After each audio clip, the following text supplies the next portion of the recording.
help. Of course, he wouldn't acknowledge that. He came to me to make sure that I was supporting his sound policies. Of course, since his sound policies are now more like the policies people like me have been advocating for quite a while, I'm happy to support them. You know, he's a born-again neocon.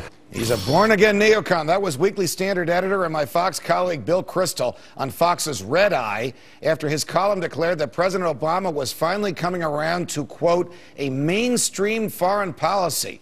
But what exactly does that mean? With us now to sort it all out is the American Conservative Magazine's Jack Hunter. Jack, welcome back to Freedom Watch.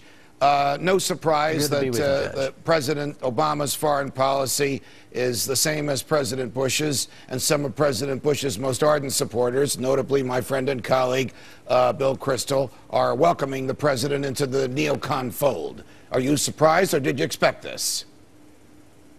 I'm not surprised, and, you know, a lot of us said that once, you know, the anti-war candidate who became president, Barack Obama, got up there, he needed to put up or shut up, but what we're seeing is a third Bush term.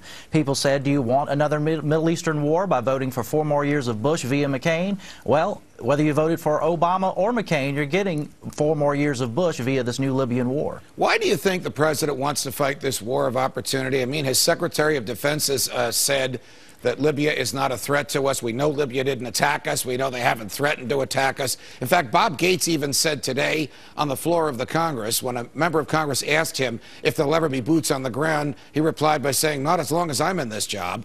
The president can't accomplish what he wants to accomplish without boots on the ground. So why this mysterious war started by the CIA, never consult with the Congress, with goals that almost are impossible to achieve without an invasion?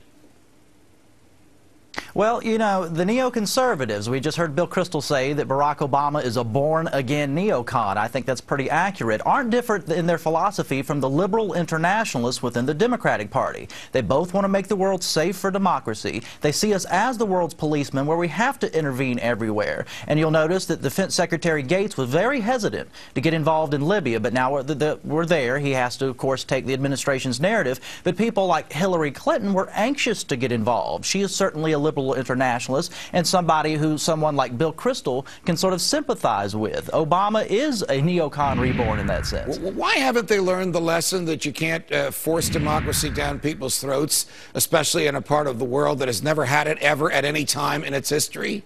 And you certainly can't do it at the end of a gun.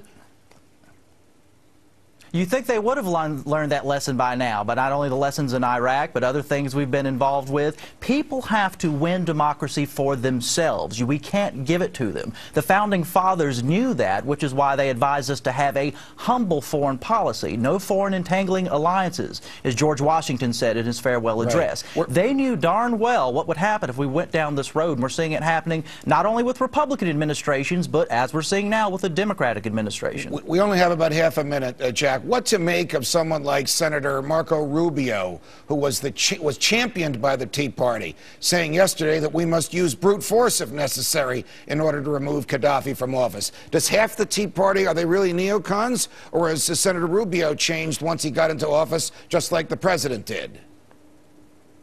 Well, I think Senator Rubio, who supports what Obama's doing in Libya, is a good example of a Tea Party leader who is still comfortable with the contradictions that the Republican Party lived with during the Bush years. The Tea Party now, in retrospect, looks back at a Republican administration that doubled the size of government, that doubled the national debt. Why? Because they identified primarily with support for the war in Iraq. Well, now we're far removed from that. The Tea Party is zeroing in, targeting the budget, the deficit, a $14 trillion debt, to the extent that a Rand Paul is saying we need to cut foreign aid, we can't be the world's policeman, we can't intervene all over the place. That is in line with the Tea Party, but not what Marco Rubio is saying. Got it. Jack Hunter, thanks for joining us.